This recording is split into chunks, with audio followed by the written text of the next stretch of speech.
ನಮಸ್ಕಾರ. ಮುಖ್ಯಾಂಶಗಳು. ಇಂದು ವಿಶ್ವ ಕೌಶಲ್ಯ ದಿನ. ರಾಷ್ಟ್ರದ ಯುವ ಜನತೆ ಉದ್ದೇಶಿಸಿ ಪ್ರಧಾನಿ ಭಾಷಣ. ದೇಶದ ಅಭಿವೃದ್ಧಿ, ಉದ್ಯೋಗದ ದೃಷ್ಟಿಯಿಂದ ಯುವ ಜನತೆಗೆ ಕೌಶಲ್ಯದ ಅಗತ್ಯ. ನರೇಂದ್ರ ಮೋದಿ. ಸಂಭವನೀಯ 3ನೇ ಅಲೆ ಎದುರಿಸಲು ಸನ್ನದ್ಧ. ಮಕ್ಕಳ ಸುರಕ್ಷತೆಗಾಗಿ ರಾಜ್ಯಾದ್ಯಂತ ವಾತ್ಸಲ್ಯ ಕಾರ್ಯಕ್ರಮ ಅನುಷ್ಠಾನ. ಸಚಿವ ಡಾ ಕೆ ಸುಧಾಕರ್. ತಮಿಳುನಾಡಿಗೆ ನೀರು ಹರಿಸುವಲ್ಲಿ ಕೊರತೆಯಾಗದಂತೆ ಮೇಕೆದಾಟು ಯೋಜನೆ ಜಾರಿ.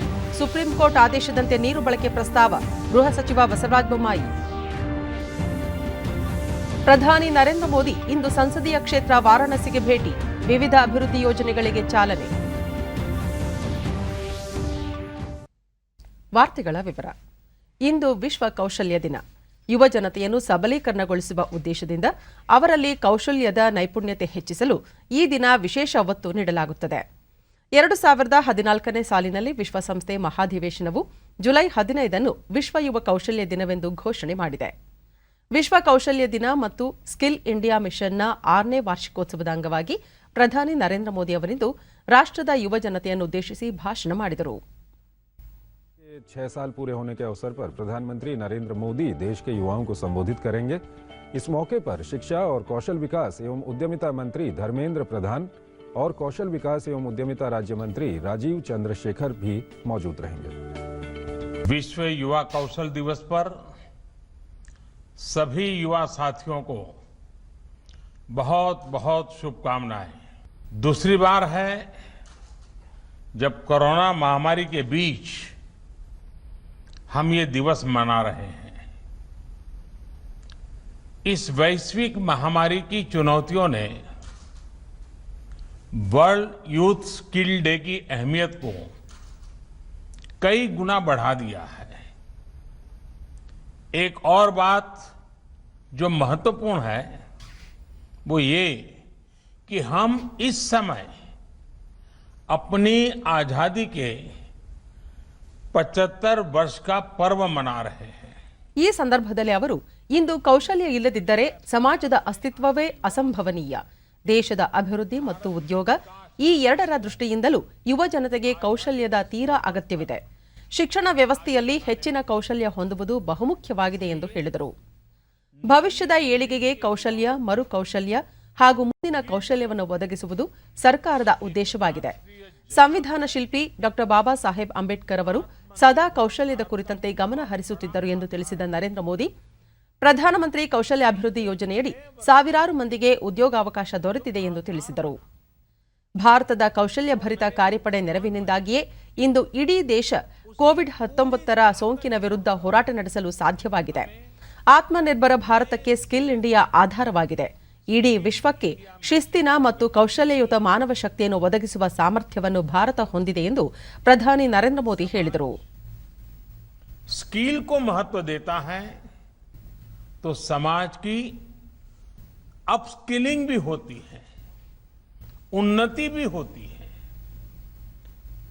दुनिया इस बात को बखूबी जानती भी है, लेकिन भारत की सोच इससे भी 2 कदम आगे की रही है.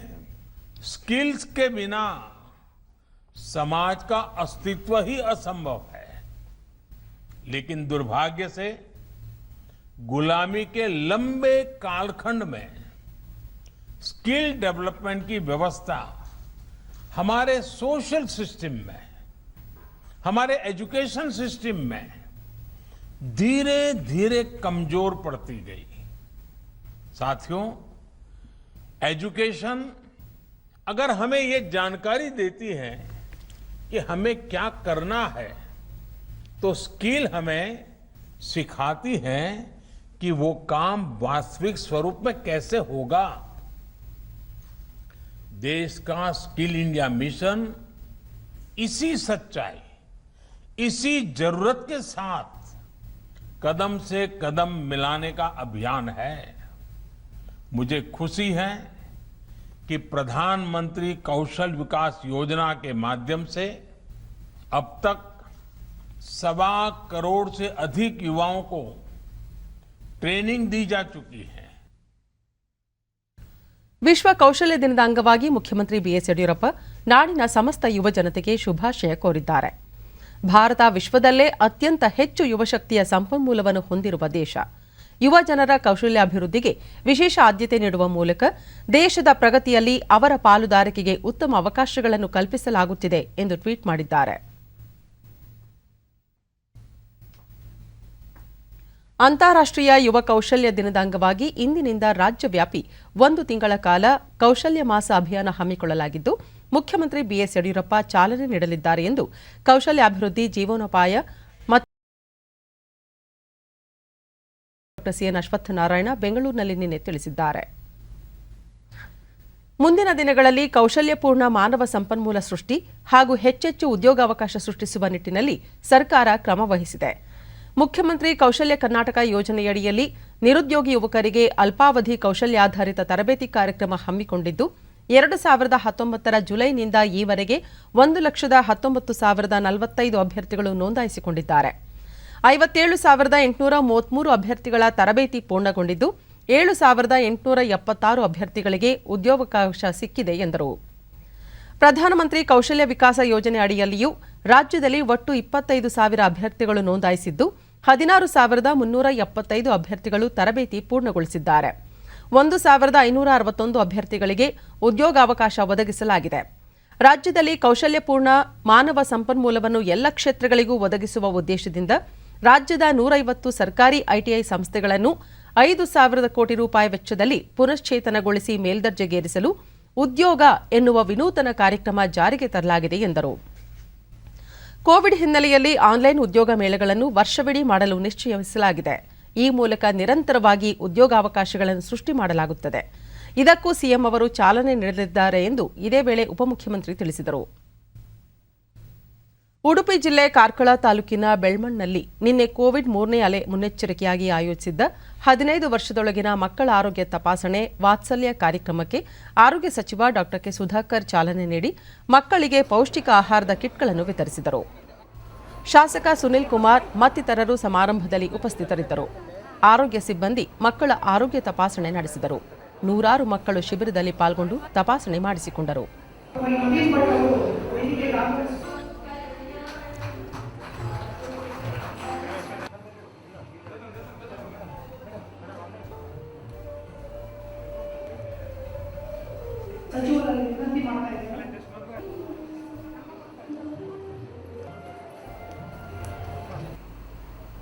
ಬಳಿಕ ಸುಧಾಕರ್, ವಿನೂತನವಾದ ವಾತ್ಸಲ್ಯ ಕಾರ್ಯಕ್ರಮ ಉಡುಪಿ ಜಿಲ್ಲೆಯಿಂದ ಪ್ರಾರಂಭವಾಗಿದೆ. ಸೂಕ್ತ ಮುನ್ನೆಚ್ಚರಿಕಾ ಕ್ರಮಗಳನ್ನು ಅನುಸರಿಸುವ ಮೂಲಕ ಕೋವಿಡ್ 3ನೇ ಅಲೆಗೆ ಕಡಿವಾಣ ಹಾಕಬಹುದು. ಕಡ್ಡಾಯವಾಗಿ ಮಾಸ್ಕ್ ಧರಿಸಬೇಕು, ಅನಗತ್ಯವಾಗಿ ಗುಂಪಾಗಿ ಸೇರಬಾರದು ಎಂದು ಸಲಹೆ ನೀಡಿದರು.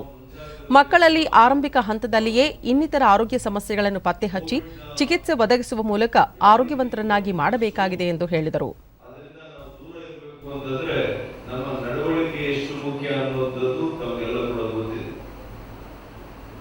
ನಾವು ಮಾಸ್ಕ್ಗಳನ್ನು ಧರಿಸುವಂಥದ್ದು, ಅಂತರವನ್ನು ಕಾಯ್ದುಕೊಳ್ಳುವಂಥದ್ದು, ಅನಗತ್ಯವಾಗಿ ಗುಂಪುಗಳಲ್ಲಿ ಸೇರುವಂಥದ್ದನ್ನ ನಾವು ನಿಯಂತ್ರಣ ಮಾಡಿದ್ರೆ ಬಹುಶಃ 3ನೇ ಅಲೆ ಅಲ್ಲ, ಯಾವುದೇ ಮುಂದೆ ಬರುವಂತಹ ಅಲೆಗಳಿಗೆ ಕಡಿವಾಣ ಹಾಕಲಿಕ್ಕೆ ಸಾಧ್ಯ ಆಗ್ತದೆ.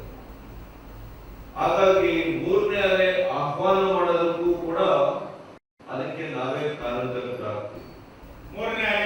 ಶಾಸಕ ಸುನಿಲ್ ಕುಮಾರ್, ಕೋವಿಡ್ 3ನೇ ಅಲೆ ಮಕ್ಕಳ ಮೇಲೆ ಪರಿಣಾಮ ಬೀರಲಿದೆ ಎಂಬ ತಜ್ಞರ ವರದಿ ಹಿನ್ನೆಲೆಯಲ್ಲಿ ಮುನ್ನೆಚ್ಚರಿಕೆಯಾಗಿ ಮಕ್ಕಳ ಆರೋಗ್ಯ ತಪಾಸಣೆ ಉದ್ದೇಶದಿಂದ ಈ ಶಿಬಿರ ಆಯೋಜಿಸಲಾಗಿದೆ ಎಂದರು. ಮಕ್ಕಳನ್ನ ಕೇಂದ್ರವಾಗಿಟ್ಟುಕೊಂಡು 3ನೇ ಅಲೆ ಆಕಸ್ಮಿಕವಾಗಿ ಬಂದ್ರೆ ಅದರಲ್ಲಿ ನಮ್ಮ ತಾಲೂಕಿನ ಮಕ್ಕಳನ್ನ ವಿಶೇಷವಾಗಿ ರಕ್ಷಣೆ ಮಾಡಬೇಕು. ಯಾವುದೇ ಹಂತದಲ್ಲಿ ನಮ್ಮ ಕ್ಷೇತ್ರದ ಮಕ್ಕಳಿಗೆ ತೊಂದರೆ ಆಗಬಾರದು ಕೊರೋನಾದಿಂದ ಅನ್ನುವಂತ ಮುನ್ನೆಚ್ಚರಿಕೆಯಿಂದ ಒಂದು ದೊಡ್ಡ ಮಟ್ಟದ ತಪಾಸಣಾ ಶಿಬಿರವನ್ನು ನಡೆಸಬೇಕು ಅನ್ನುವಂತ ಆಲೋಚನೆಗಳು ಬಂದು ಈ ಆರೋಗ್ಯ ತಪಾಸಣಾ ಶಿಬಿರವನ್ನ ಇಡೀ ತಾಲೂಕಿನಾದ್ಯಂತ ನಾವು ಆರಂಭ ಮಾಡಿದ್ದೇವೆ. ನಂತರ ಹೆಬ್ರಿ ತಾಲೂಕಿನ ಸಮುದಾಯ ಆರೋಗ್ಯ ಕೇಂದ್ರದಲ್ಲಿ ನಿರ್ಮಿಸಲಾಗಿರುವ ಆಮ್ಲಜನಕ ಉತ್ಪಾದನಾ ಘಟಕವನ್ನು ಉದ್ಘಾಟಿಸಿ ಮಾತನಾಡಿದ ಡಾ ಕೆ ಸುಧಾಕರ್, ಕೋವಿಡ್ 2ನೇ ಅಲೆ ಹೊಸ ಪಾಠ ಕಲಿಸಿದೆ. ಮುಂದೆ ಆಕ್ಸಿಜನ್ ಕೊರತೆಯಾಗದಂತೆ ಜಿಲ್ಲಾ, ತಾಲೂಕು ಆಸ್ಪತ್ರೆ ಹಾಗೂ ಸಮುದಾಯ ಆರೋಗ್ಯ ಕೇಂದ್ರಗಳಲ್ಲಿ 186 ಆಮ್ಲಜನಕ ಉತ್ಪಾದನಾ ಘಟಕಗಳನ್ನು ಅಳವಡಿಸುವ ಪ್ರಯತ್ನ ನಡೆಸಲಾಗುತ್ತಿದೆ ಎಂದರು. ಉದ್ಘಾಟನೆ ಮಾಡಿರುವಂಥದ್ದು. ನಮಗೆ ಆಮ್ಲಜನಕದ ಬಗ್ಗೆ ಬೇಕು ಅಂತ ಗೊತ್ತಿತ್ತು, ಆದರೆ ಕೃತಕ ಆಮ್ಲಜನಕ ಈ ಪ್ರಮಾಣದಲ್ಲಿ ಬೇಕು ಅಂತ ಗೊತ್ತಾಗಿದ್ದೆ ಕೋವಿಡ್ ಸಾಂಕ್ರಾಮಿಕ ರೋಗದ ಸಮಯದಲ್ಲಿ. ಮೊದಲನೇ ಅಲೆಯಲ್ಲಿ ಕೂಡ ನಮಗೆ ಇಡೀ ರಾಜ್ಯಕ್ಕೆ 400ರಿಂದ 500 ಮೆಟ್ರಿಕ್ ಟನ್ ಸಾಕಾಗಿತ್ತು ಒಂದು ದಿವಸಕ್ಕೆ. ಆದರೆ ಎರಡನೇ ಅಲೆಯಲ್ಲಿ ನಮಗೆ ಸುಮಾರು 1200ರಿಂದ 1400 ಮೆಟ್ರಿಕ್ ಟನ್ ಆಕ್ಸಿಜನ್ನ ಅವಶ್ಯಕತೆ ಬೇಕಾಯಿತು. ತಮಿಳುನಾಡಿಗೆ ನೀರು ಹರಿಸುವಲ್ಲಿ ಕೊರತೆಯಾಗದಂತೆ ಮೇಕೆದಾಟು ಯೋಜನೆ ಅನುಷ್ಠಾನಗೊಳಿಸಲಾಗುವುದು ಎಂದು ಗೃಹ ಮತ್ತು ಕಾನೂನು ಸಂಸದೀಯ ವ್ಯವಹಾರಗಳ ಸಚಿವ ಬಸವರಾಜ ಬೊಮ್ಮಾಯಿ ಮೈಸೂರಿನಲ್ಲಿ ನಿನ್ನೆ ಹೇಳಿದರು. ಸುದ್ದಿಗೋಷ್ಠಿಯಲ್ಲಿ ಅವರು ಈ ಸಂಬಂಧ ಕೇಂದ್ರ ಜಲಶಕ್ತಿ ಸಚಿವ ಗಜೇಂದ್ರ ಸಿಂಗ್ ಶೇಖಾವತ್ ಜೊತೆ ಮಾತುಕತೆ ನಡೆಸಲಾಗಿದ್ದು, ಸುಪ್ರೀಂ ಕೋರ್ಟ್ ಆದೇಶದ ಪ್ರಕಾರ ನಮ್ಮಲ್ಲೇ ಉಳಿಯುವ ಹೆಚ್ಚುವರಿ ನೀರು ಬಳಕೆ ಮಾಡಿಕೊಳ್ಳಲು ಪ್ರಸ್ತಾವ ಸಲ್ಲಿಸಲಾಗಿದೆ ಎಂದರು. 14 ಟಿಎಂಸಿ ಹೆಚ್ಚುವರಿ ನೀರನ್ನು ಬಳಸಿಕೊಳ್ಳಲು ಸುಪ್ರೀಂ ಕೋರ್ಟ್ ಈ ಹಿಂದೆ ಆದೇಶಿಸಿದ್ದು, ವಿದ್ಯುತ್ ಉತ್ಪಾದನೆ, ಕುಡಿಯುವ ನೀರಿಗೆ ಅಗತ್ಯವಾದಷ್ಟು ನೀರನ್ನು ಬಳಸಿಕೊಂಡು ತಮಿಳುನಾಡಿಗೆ ಕೊರತೆಯಾಗದಂತೆ ನೀರು ಹರಿಸಲಾಗುವುದು ಎಂದವರು ಹೇಳಿದರು. ಈ ಯೋಜನೆಗೆ ತಮಿಳುನಾಡು ಸರ್ಕಾರ ತಕರಾರು ಅರ್ಜಿ ಸಲ್ಲಿಸಿರುವುದು ಅನಪೇಕ್ಷಿತವಾದದ್ದು. ಇದೊಂದು ಅನುಕೂಲಕರ ಯೋಜನೆಯಾಗಿದೆ ಎಂದವರು ತಿಳಿಸಿದರು. ಅನ್ಲಾಕ್ ನಂತರ ರಾಜ್ಯದಲ್ಲಿ ಅಪರಾಧಗಳ ಸಂಖ್ಯೆ ಹೆಚ್ಚಾಗುತ್ತಿದ್ದು, ಅವುಗಳ ನಿಯಂತ್ರಣಕ್ಕೆ ಪೊಲೀಸ್ ಇಲಾಖೆ ಸಜ್ಜಾಗಿದೆ. 50 ಕೋಟಿ ರೂಪಾಯಿ ಮೌಲ್ಯದ ಮಾದಕ ವಸ್ತು ನಾಶಪಡಿಸಲಾಗಿದೆ. ಸಿಂಥೆಟಿಕ್ ಡ್ರಗ್ಸ್ ತಡೆಗಟ್ಟುವ ಕೆಲಸ ಮಾಡಲಾಗುತ್ತಿದೆ. ಮಾದಕ ವಸ್ತು ಕಳ್ಳಸಾಗಣೆ ಪ್ರಕರಣದಲ್ಲಿ ರಾಜ್ಯದಲ್ಲಿ 20 ವಿದೇಶಿಗರ ಬಂಧನವಾಗಿದೆ ಎಂದು ಬಸವರಾಜ ಬೊಮ್ಮಾಯಿ ಹೇಳಿದರು. Inter state water dispute act ಇದೆ, ಟ್ರಿಬ್ಯುನಲ್ ಆದೇಶಗಳಿದೆ. ಅದರ ಅನ್ವಯ ತಾವು ನಮಗೆ ನ್ಯಾಯವನ್ನು ಕೊಡಬೇಕು ಅನ್ನುವಂಥ ಮಾತನ್ನು, ಉದಾಹರಣೆಗೆ ಮೇಕೆದಾಟಲ್ಲಿ ಟ್ರಿಬ್ಯುನಲ್ ಏನು ಆದೇಶ ಕೊಟ್ಟಿದೆ ಅದರ ಪ್ರಕಾರ ಅವರಿಗೆ ನೀರನ್ನು ಕೊಡುವಂಥದ್ದು 50% ಡಿಪೆಂಡೆಬಿಲಿಟಿ ಇದ್ದಾಗ ನಮಗೆ 100 ವರ್ಷದಲ್ಲಿ ಆಲ್ಮೋಸ್ಟ್ 40 ವರ್ಷ ಎಕ್ಸೆಸ್ ನೀರು ಬರ್ತದೆ, ಹೆಚ್ಚಿನ ಮಳೆ ಆದಂಥ ಸಂದರ್ಭ.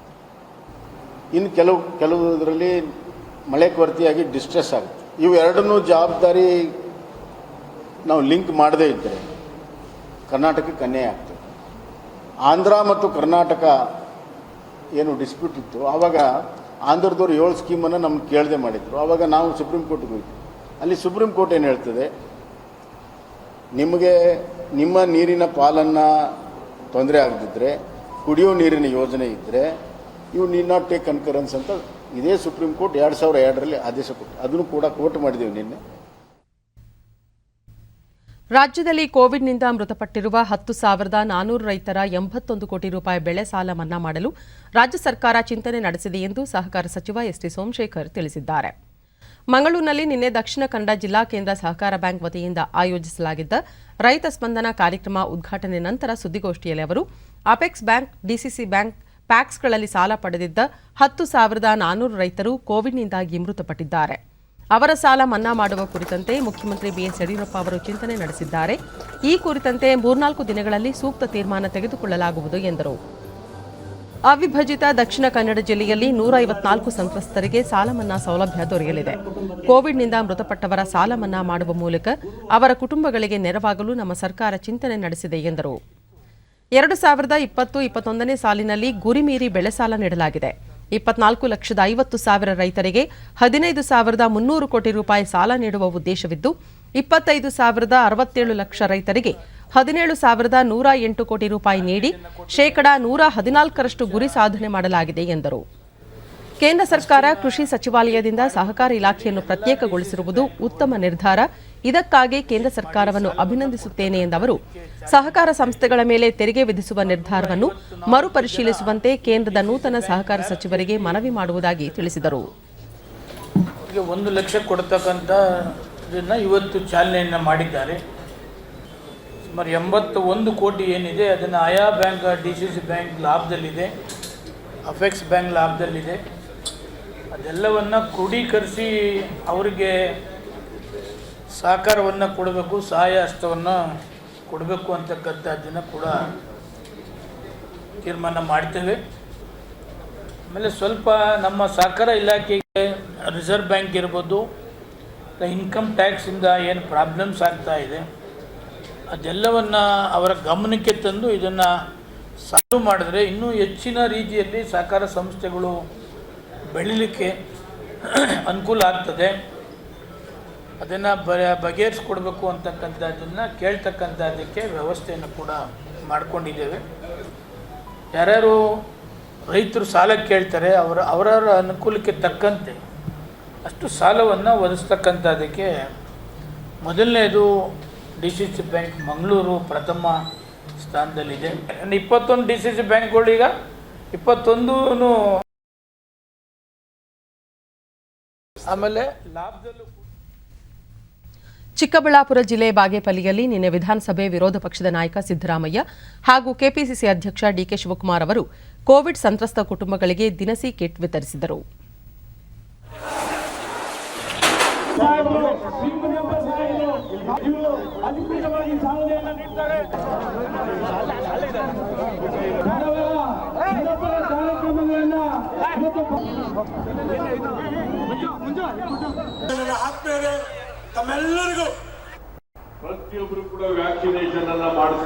ನಂತರ ಸಿದ್ದರಾಮಯ್ಯ ಕೋವಿಡ್-19 ಸಾಂಕ್ರಾಮಿಕದಿಂದ ಮುಕ್ತರಾಗಲು ಪ್ರತಿಯೊಬ್ಬರೂ ಕಡ್ಡಾಯವಾಗಿ 2 ಬಾರಿ ಲಸಿಕೆ ಪಡೆಯಬೇಕೆಂದು ಸಲಹೆ ನೀಡಿದರು. ದೇಶೀಯ ಲಸಿಕೆಗಳಾದ ಕೋವ್ಯಾಕ್ಸಿನ್ ಮತ್ತು ಕೋವಿಶೀಲ್ಡ್ ಪೈಕಿ ಯಾವುದಾದರೊಂದು ಲಸಿಕೆಯನ್ನು ತೆಗೆದುಕೊಳ್ಳಬೇಕು. ಆ ಮೂಲಕ ಆರೋಗ್ಯವಂತ ಸಮಾಜ ಮತ್ತು ರಾಷ್ಟ್ರ ನಿರ್ಮಾಣಕ್ಕೆ ಸಹಕರಿಸಬೇಕು. ಭಾರತ ದೊಡ್ಡ ದೇಶವಾಗಿದ್ದು ಕನಿಷ್ಠ 100 ಕೋಟಿ ಜನರಿಗೆ ಲಸಿಕೆ ನೀಡಿದಾಗ ಮಾತ್ರ ಕೋವಿಡ್ ತಡೆಗಟ್ಟಲು ಸಾಧ್ಯ ಎಂದು ಸಿದ್ದರಾಮಯ್ಯ ಹೇಳಿದರು. ನಮ್ಮ ದೇಶ ದೊಡ್ಡ ದೇಶ, 136 ಕೋಟಿ ಜನ ಇರ್ತಕ್ಕಂಥ ದೇಶ.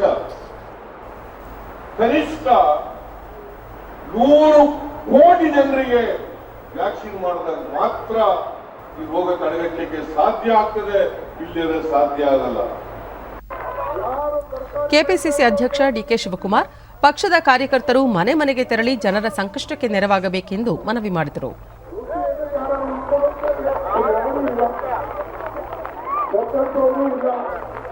ನೀವೆಲ್ಲ ಕಾರ್ಯಕರ್ತರು ಮನೆಗೆ ಹೋಗಿ ಎಲ್ಲರೂ ಕೂಡ ನೆರವಾಗಬೇಕು, ಆ ಕೆಲಸ ಮಾಡಬೇಕು. ಈಗಾಗಲೇ ಕಾಂಗ್ರೆಸ್ ಕಾರ್ಯಕರ್ತರು ಮುಖಂಡಗಳೆಲ್ಲ ಹೋಗಿ ಮನೆಗೆ ಬರ್ತಿದ್ದಾರೆ. ಪ್ರಧಾನಿ ನರೇಂದ್ರ ಮೋದಿ ಅವರು ಇದೀಗ ತಮ್ಮ ಲೋಕಸಭಾ ಕ್ಷೇತ್ರ ವಾರಾಣಸಿಗೆ ಆಗಮಿಸಿದ್ದು ಹಲವು ಅಭಿವೃದ್ಧಿ ಯೋಜನೆಗಳಿಗೆ ಶಂಕುಸ್ಥಾಪನೆ ಮತ್ತು ಉದ್ಘಾಟನೆ ನೆರವೇರಿಸಲಿದ್ದಾರೆ. ಒಟ್ಟು 1,500 ಕೋಟಿ ರೂಪಾಯಿ ವೆಚ್ಚದ ವಿವಿಧ ಅಭಿವೃದ್ಧಿ ಕಾಮಗಾರಿಗಳಿಗೆ ಪ್ರಧಾನಿ ಚಾಲನೆ ನೀಡಲಿದ್ದಾರೆ.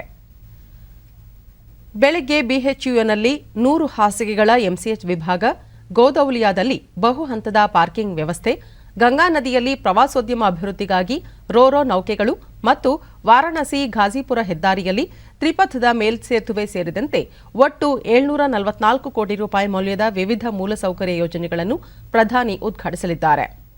ಜೊತೆಗೆ 839 ಕೋಟಿ ರೂಪಾಯಿ ಮೌಲ್ಯದ ಹಲವಾರು ಯೋಜನೆಗಳಿಗೆ ಶಿಲಾನ್ಯಾಸ ನೆರವೇರಿಸಲಿದ್ದಾರೆ. ಜಪಾನ್ ನೆರವಿನೊಂದಿಗೆ ನಿರ್ಮಿಸಲಾಗಿರುವ ಅಂತಾರಾಷ್ಟ್ರೀಯ ಸಹಕಾರ ಮತ್ತು ಸಮಾವೇಶ ಕೇಂದ್ರ ರುದ್ರಾಕಾಶ್ ಅನ್ನು ಮಧ್ಯಾಹ್ನ 12:15ಕ್ಕೆ ಪ್ರಧಾನಿಯವರು ಉದ್ಘಾಟಿಸಲಿದ್ದಾರೆ. ನಂತರ ಕೋವಿಡ್ ನಿಗ್ರಹಕ್ಕಾಗಿ ಸನ್ನದ್ಧತೆಯನ್ನು ಪರಿಶೀಲಿಸಲು ಅವರು ಅಧಿಕಾರಿಗಳು ಮತ್ತು ವೈದ್ಯಕೀಯ ವೃತ್ತಿಪರರೊಂದಿಗೆ ಸಭೆಯನ್ನು ನಡೆಸಲಿದ್ದಾರೆ.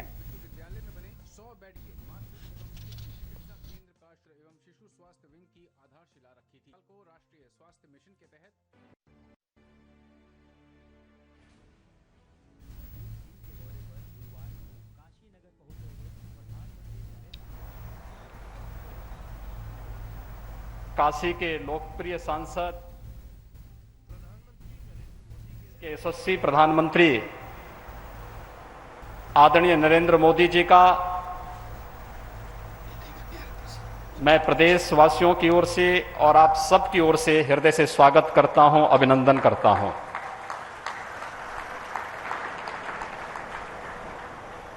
भाइयों बहनों, ಇದೀಗ ಉತ್ತರ ಪ್ರದೇಶದಿಂದ ನೇರ ಪ್ರಸಾರವನ್ನು ವೀಕ್ಷಿಸ್ತಾ ಇದ್ದೀವಿ.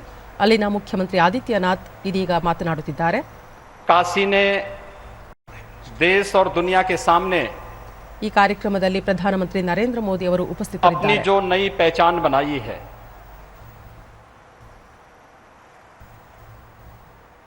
इस नई काशी जो अपनी आध्यात्मिक और सांस्कृतिक विरासत को संरक्षित करते हुए विकास की नित नई ऊंचाइयों को छू रहा है, वह नई काशी आज स्मार्ट काशी के रूप में प्रदेश, देश और दुनिया के लिए एक मॉडल बनी हुई है। प्रधानमंत्री जी के विजन, उनका निरंतर मार्गदर्शन, उनकी प्रेरणा आज काशी वासियों को, प्रदेशवासियों को और देशवासियों को एक नई ऊंचाइयों की ओर अग्रसर कर रहा है। ಮಾಹಿತಿ ತಂತ್ರಜ್ಞಾನ ಕಾಯ್ದೆ 2000 ಅಡಿಯಲ್ಲಿ ಈಗಾಗಲೇ ರದ್ದುಪಡಿಸಲಾಗಿರುವ ಸೆಕ್ಷನ್ 66A ಅಡಿಯಲ್ಲಿ ಪ್ರಕರಣಗಳನ್ನು ದಾಖಲಿಸದಂತೆ ತಮ್ಮ ವ್ಯಾಪ್ತಿಯಲ್ಲಿರುವ ಎಲ್ಲಾ ಪೊಲೀಸ್ ಠಾಣೆಗಳಿಗೆ ನಿರ್ದೇಶನ ನೀಡಬೇಕೆಂದು ಎಲ್ಲಾ ರಾಜ್ಯಗಳು ಮತ್ತು ಕೇಂದ್ರಾಡಳಿತ ಪ್ರದೇಶಗಳಿಗೆ ಕೇಂದ್ರ ಗೃಹ ಸಚಿವಾಲಯ ಸೂಚಿಸಿದೆ. 2015 ಮಾರ್ಚ್ 24ರಂದು ಸುಪ್ರೀಂ ಕೋರ್ಟ್ ಹೊರಡಿಸಿದ ಆದೇಶದ ಪ್ರಕಾರ ಐಟಿ ಕಾಯ್ದೆಯ ಸೆಕ್ಷನ್ 66A ಅಡಿಯಲ್ಲಿ ರಾಜ್ಯಗಳು ಮತ್ತು ಕೇಂದ್ರಾಡಳಿತ ಪ್ರದೇಶಗಳಲ್ಲಿ ಯಾವುದೇ ಪ್ರಕರಣಗಳನ್ನು ದಾಖಲಿಸಿದ್ದರೆ ತಕ್ಷಣವೇ ಹಿಂಪಡೆಯಬೇಕೆಂದು ಸಚಿವಾಲಯ ನಿರ್ದೇಶಿಸಿದೆ. ಸುಪ್ರೀಂ ಕೋರ್ಟ್ ತನ್ನ ತೀರ್ಪಿನಲ್ಲಿ ಮಾಹಿತಿ ತಂತ್ರಜ್ಞಾನ ಕಾಯ್ದೆ 2000 ಸೆಕ್ಷನ್ 66A ಅನ್ನು ರದ್ದುಗೊಳಿಸಿದೆ. ಹಾಗಾಗಿ ಸೆಕ್ಷನ್ 66A ಆದೇಶದ ದಿನಾಂಕದಿಂದ ಅನೂರ್ಜಿತಗೊಂಡಿದೆ. ಆದ್ದರಿಂದ ಈ ವಿಭಾಗದ ಅಡಿಯಲ್ಲಿ ಯಾವುದೇ ಕ್ರಮ ಕೈಗೊಳ್ಳುವಂತಿಲ್ಲ ಎಂದು ಕೇಂದ್ರ ಗೃಹ ಸಚಿವಾಲಯ ಸೂಚಿಸಿದೆ. ದೇಶದಲ್ಲಿ ಕಳೆದ 24 ಗಂಟೆಗಳಲ್ಲಿ 41,806 ಹೊಸ ಕೊರೋನಾ ಸೋಂಕು ಪ್ರಕರಣಗಳು ದಾಖಲಾಗಿದ್ದು, ಒಟ್ಟು ಸೋಂಕು ಪ್ರಕರಣಗಳ ಸಂಖ್ಯೆ 3,987,880ಕ್ಕೆ ತಲುಪಿದೆ. ಇದೇ ಅವಧಿಯಲ್ಲಿ 39,130 ಮಂದಿ ಚೇತರಿಸಿಕೊಂಡು ವಿವಿಧ ಆಸ್ಪತ್ರೆಗಳಿಂದ ಬಿಡುಗಡೆಯಾಗಿದ್ದಾರೆ. ಇದರೊಂದಿಗೆ ಒಟ್ಟಾರೆ ಗುಣಮುಖರಾದವರ ಸಂಖ್ಯೆ 3,1,43,850ಕ್ಕೆ ಹೆಚ್ಚಳವಾಗಿದೆ. ಚೇತರಿಕೆ ಪ್ರಮಾಣ 97.28ಕ್ಕೆ ಏರಿಕೆಯಾಗಿದೆ. ಒಟ್ಟು 4,32,041 ಸಕ್ರಿಯ ಪ್ರಕರಣಗಳಿವೆ. ಈ ಪ್ರಮಾಣ 1.39ರಷ್ಟಿದೆ. ಇದೇ ಅವಧಿಯಲ್ಲಿ 581 ಮಂದಿ ಕೊರೋನಾದಿಂದ ಮೃತಪಟ್ಟಿದ್ದು, ಇದರೊಂದಿಗೆ ಒಟ್ಟಾರೆ 4,11,989 ಮಂದಿ ಸಾವಿಗೀಡಾದಂತಾಗಿದೆ. ಇದು 1.33ರಷ್ಟಿದೆ. ದೇಶದಲ್ಲಿ ಲಸಿಕೆ ಅಭಿಯಾನ ವಿಶೇಷವಾಗಿ ಮುಂದುವರೆದಿದೆ. ಇದರ ಪರಿಣಾಮ ವಿಶ್ವದಲ್ಲೇ ಅತಿ ಹೆಚ್ಚು ಲಸಿಕೆ ನೀಡಿರುವ ದೇಶಗಳ ಪೈಕಿ ಭಾರತ ಮುಂಚೂಣಿಯಲ್ಲಿದೆ. ಇದುವರೆಗೆ ದೇಶಾದ್ಯಂತ ಒಟ್ಟು 39,40,40,490 ಮಂದಿಗೆ ಲಸಿಕೆ ನೀಡಲಾಗಿದೆ. ನಿನ್ನೆ ಒಂದೇ ದಿನ 34,97,058 ಮಂದಿಗೆ ಡೋಸ್ ಹಾಕಲಾಗಿದೆ ಎಂದು ಕೇಂದ್ರ ಆರೋಗ್ಯ ಸಚಿವಾಲಯ ತಿಳಿಸಿದೆ. ಈ ನಡುವೆ ದೇಶದಲ್ಲಿ ಇದುವರೆಗೆ 43,80,11,958 ಮಂದಿಗೆ ಕೊರೋನಾ ಮಾದರಿ ಪರೀಕ್ಷೆ ನಡೆಸಲಾಗಿದೆ. ನಿನ್ನೆ ಒಂದೇ ದಿನ 19,43,488 ಮಂದಿಯನ್ನು ಪರೀಕ್ಷಿಸಲಾಗಿದೆ ಎಂದು ಭಾರತೀಯ ವೈದ್ಯಕೀಯ ಸಂಶೋಧನಾ ಮಂಡಳಿ ಐಸಿಎಂಆರ್ ತಿಳಿಸಿದೆ. ರಾಜ್ಯದಲ್ಲಿ ನಿನ್ನೆ ಹೊಸದಾಗಿ 1,990 ಕೋವಿಡ್ ಪ್ರಕರಣಗಳು ದೃಢಪಟ್ಟಿದ್ದು, ಇದರೊಂದಿಗೆ ಒಟ್ಟು ಸೋಂಕು ಪ್ರಕರಣಗಳ ಸಂಖ್ಯೆ 28,76,587ಕ್ಕೆ ಏರಿಕೆಯಾಗಿದೆ. 2,537 ಮಂದಿ ಆಸ್ಪತ್ರೆಯಿಂದ ಬಿಡುಗಡೆಯಾಗಿದ್ದು, ಇದುವರೆಗೂ ಗುಣಮುಖರಾದವರ ಒಟ್ಟು ಸಂಖ್ಯೆ 28,06,933ಕ್ಕೆ ತಲುಪಿದೆ. ನಿನ್ನೆ 45 ಮಂದಿ ಸಾವನ್ನಪ್ಪಿದ್ದು, ಮೃತಪಟ್ಟವರ ಸಂಖ್ಯೆ 35,989ಕ್ಕೆ ಏರಿಕೆಯಾಗಿದೆ. ಸದ್ಯ ರಾಜ್ಯದಲ್ಲಿ 33,642 ಸಕ್ರಿಯ ಪ್ರಕರಣಗಳಿವೆ ಎಂದು ಆರೋಗ್ಯ ಮತ್ತು ಕುಟುಂಬ ಕಲ್ಯಾಣ ಇಲಾಖೆ ತಿಳಿಸಿದೆ. ಬೆಂಗಳೂರಿನಲ್ಲಿ 400 ಮಂದಿಗೆ ಸೋಂಕು ತಗುಲಿದ್ದು, ಒಟ್ಟು ಸೋಂಕು ಪ್ರಕರಣಗಳ ಸಂಖ್ಯೆ 12,20,498ಕ್ಕೆ ಏರಿಕೆಯಾಗಿದೆ. 490 ಮಂದಿ ಆಸ್ಪತ್ರೆಯಿಂದ ಬಿಡುಗಡೆಯಾಗಿದ್ದು, ಇದುವರೆಗೂ ಒಟ್ಟು 11,92,163 ಮಂದಿ ಗುಣಮುಖರಾಗಿದ್ದಾರೆ. ಸದ್ಯ 12,573 ಸಕ್ರಿಯ ಪ್ರಕರಣಗಳಿವೆ. ಬೆಂಗಳೂರಿನಲ್ಲಿ 8 ಮಂದಿ ಮೃತಪಟ್ಟಿದ್ದು, ಇದುವರೆಗೂ ಒಟ್ಟು 15,761 ಮಂದಿ ಸಾವನ್ನಪ್ಪಿದ್ದಾರೆ.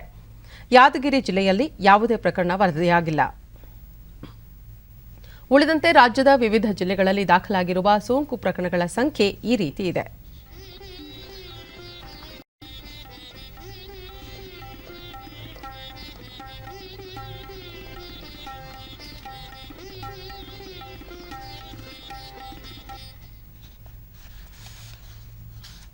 ಜೇಮ್ಸ್ಫೋರ್ಡ್ನಲ್ಲಿ ರಾತ್ರಿ ನಡೆದ ಮಹಿಳಾ ಟಿ20 ಕ್ರಿಕೆಟ್ ಸರಣಿಯ 3ನೇ ಹಾಗೂ ಅಂತಿಮ ಪಂದ್ಯದಲ್ಲಿ ಇಂಗ್ಲೆಂಡ್ ತಂಡ ಭಾರತದ ವಿರುದ್ಧ 8 ವಿಕೆಟ್ಗಳಿಂದ ಜಯಗಳಿಸಿದ್ದಾರೆ. ಇದರೊಂದಿಗೆ ಆತಿಥೇಯ ಇಂಗ್ಲೆಂಡ್ 3 ಪಂದ್ಯಗಳ ಸರಣಿಯನ್ನು 2-0 ಮುನ್ನಡೆಯೊಂದಿಗೆ ತಮ್ಮದಾಗಿಸಿಕೊಂಡಿದೆ. ಮೊದಲು ಬ್ಯಾಟ್ ಮಾಡಿದ ಭಾರತ 20 ಓವರ್ಗಳಲ್ಲಿ 6 ವಿಕೆಟ್ ನಷ್ಟಕ್ಕೆ 153 ರನ್ ಗಳಿಸಿತು. ಆರಂಭಿಕ ಆಟಗಾರ್ತಿ ಸ್ಮೃತಿ ಮಂದನ 70 ರನ್ ಗಳಿಸಿ ತಂಡಕ್ಕೆ ನೆರವಾದರು. ಉತ್ತರವಾಗಿ 154 ರನ್ಗಳ ಗುರಿ ಬೆನ್ನತ್ತಿದ ಇಂಗ್ಲೆಂಡ್ ತಂಡ ಕೇವಲ 2 ವಿಕೆಟ್ ಕಳೆದುಕೊಂಡು ವಿಜಯೋತ್ಸವ ಆಚರಿಸುವಲ್ಲಿ ಯಶಸ್ವಿಯಾಯಿತು. ಆಕರ್ಷಕ ಬ್ಯಾಟಿಂಗ್ ಪ್ರದರ್ಶನ ನೀಡಿದ ಡ್ಯಾನಿ ವ್ಯಾಟ್ ಅಜೇಯ 89 ರನ್ ಗಳಿಸಿ ಇಂಗ್ಲೆಂಡ್ ತಂಡದ ಗೆಲುವಿನಲ್ಲಿ ಮಿಂಚಿದರು. ಈಗ ಇಂದಿನ ಪತ್ರಿಕೆಗಳ ಇಣುಕು ನೋಟ. ಕೋವಿಡ್ ನಿಯಮ ಉಲ್ಲಂಘನೆಗೆ ಅಧಿಕಾರಿಗಳ ಹೊಣೆ ಮಾಡಿ ಕೇಂದ್ರ. ಮಾರುಕಟ್ಟೆ, ಪ್ರವಾಸಿ ತಾಣಗಳಲ್ಲಿ ಕೊರೋನಾ ನಿಯಮ ಉಲ್ಲಂಘನೆ, ಕೋವಿಡ್ ಸನ್ನಡತೆ ಪಾಲನೆಯಾಗುವಂತೆ ನೋಡಿಕೊಳ್ಳಿ, ಇಲ್ಲದಿದ್ದರೆ 3ನೇ ಅಲೆಯ ಭೀತಿ ಹೆಚ್ಚು. ಇಂದಿನಿಂದ ದ್ವಿತೀಯ ಪಿಯು ಆನ್ಲೈನ್ ತರಗತಿ, 5 ತಿಂಗಳ ನಂತರ ತರಗತಿಗಳು ಆರಂಭ. ಭೌತಿಕ ತರಗತಿಗಳ ಬಗ್ಗೆ ಇನ್ನೂ ಆಗದ ನಿರ್ಧಾರ. ರಾಜ್ಯದಲ್ಲಿ ಎಸ್ಎಸ್ಎಲ್ಸಿ ಪರೀಕ್ಷೆಗೆ ಸಿದ್ಧತೆ ಪೂರ್ಣ. ಪ್ರವೇಶ ಪತ್ರ ನಿರಾಕರಿಸುವಂತಿಲ್ಲ ಸಚಿವ ಸುರೇಶ್ ಕುಮಾರ್.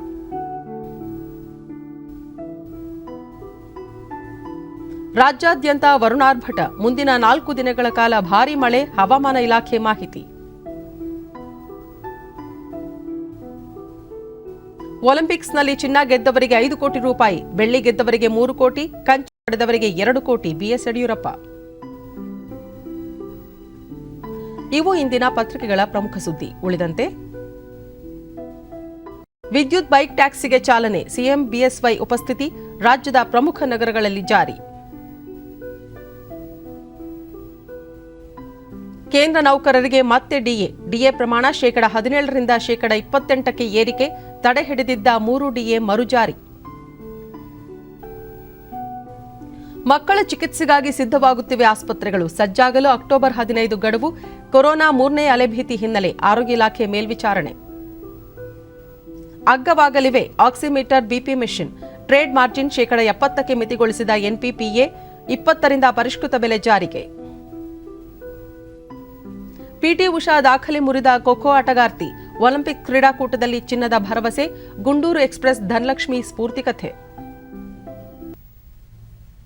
ಕೊನೆಯಲ್ಲಿ ಮತ್ತೊಮ್ಮೆ ಮುಖ್ಯಾಂಶಗಳು. ಇಂದು ವಿಶ್ವ ಕೌಶಲ್ಯ ದಿನ. ರಾಷ್ಟ್ರದ ಯುವಜನತೆ ಉದ್ದೇಶಿಸಿ ಪ್ರಧಾನಿ ಭಾಷಣ. ದೇಶದ ಅಭಿವೃದ್ಧಿ, ಉದ್ಯೋಗದ ದೃಷ್ಟಿಯಿಂದ ಯುವಜನತೆಗೆ ಕೌಶಲ್ಯದ ಅಗತ್ಯ. ನರೇಂದ್ರ ಮೋದಿ. ಸಂಭವನೀಯ 3ನೇ ಅಲೆ ಎದುರಿಸಲು ಸರ್ಕಾರ ಸನ್ನದ್ಧ. ಮಕ್ಕಳ ಸುರಕ್ಷತೆಗಾಗಿ ರಾಜ್ಯಾದ್ಯಂತ ವಾತ್ಸಲ್ಯ ಕಾರ್ಯಕ್ರಮ ಅನುಷ್ಠಾನ. ಸಚಿವ ಡಾ ಕೆ ಸುಧಾಕರ್. ತಮಿಳುನಾಡಿಗೆ ನೀರು ಹರಿಸುವಲ್ಲಿ ಕೊರತೆಯಾಗದಂತೆ ಮೇಕೆದಾಟು ಯೋಜನೆ ಜಾರಿ. ಸುಪ್ರೀಂ ಕೋರ್ಟ್ ಆದೇಶದಂತೆ ನೀರು ಬಳಕೆ ಪ್ರಸ್ತಾವ. ಗೃಹ ಸಚಿವ ಬಸವರಾಜ ಬೊಮ್ಮಾಯಿ. ಪ್ರಧಾನಿ ನರೇಂದ್ರ ಮೋದಿ ಸಂಸದೀಯ ಕ್ಷೇತ್ರ ವಾರಾಣಸಿಗೆ ಭೇಟಿ. ವಿವಿಧ ಅಭಿವೃದ್ಧಿ ಯೋಜನೆಗಳಿಗೆ ಚಾಲನೆ. ನಮ್ಮ ವಾರ್ತಾ ಪ್ರಸಾರವನ್ನು ನೀವು ಡಿಡಿ ಚಂದನ ನ್ಯೂಸ್ ಯೂಟ್ಯೂಬ್ ಚಾನೆಲ್ನಲ್ಲೂ ವೀಕ್ಷಿಸಬಹುದು. ವೀಕ್ಷಕರೇ, ಈಗ ನಾನು ಸ್ಟುಡಿಯೋದಿಂದ ತೆರಳುತ್ತಿರುವ ಕಾರಣ ಮಾಸ್ಕ್ ಧರಿಸುತ್ತಿದ್ದೇನೆ. ನೀವು ಸಹ ಮನೆಯಿಂದ ಹೊರಹೋಗುವ ಮುನ್ನ ಸರಿಯಾದ ಕ್ರಮದಲ್ಲಿ ತಪ್ಪದೇ ಮಾಸ್ಕ್ ಧರಿಸಿ. ವ್ಯಕ್ತಿಗತ ಅಂತರ ಕಾಪಾಡಿಕೊಳ್ಳುವುದರೊಂದಿಗೆ ನೀವು ಸುರಕ್ಷಿತವಾಗಿರಿ, ನಿಮ್ಮವರನ್ನು ಸುರಕ್ಷಿತವಾಗಿರಿಸಿ. ನೈರ್ಮಲ್ಯಕ್ಕೆ ಆದ್ಯತೆ ನೀಡುವುದರ ಜೊತೆಗೆ ಸೋಂಕು ತಡೆಗೆ ಕೋವಿಡ್-19 ಲಸಿಕೆ ಪಡೆಯುವುದು ಅಗತ್ಯ. ನಮ್ಮ ಮುಂದಿನ ವಾರ್ತಾ ಪ್ರಸಾರ ಮಧ್ಯಾಹ್ನ 1 ಗಂಟೆಗೆ. ನಮಸ್ಕಾರ.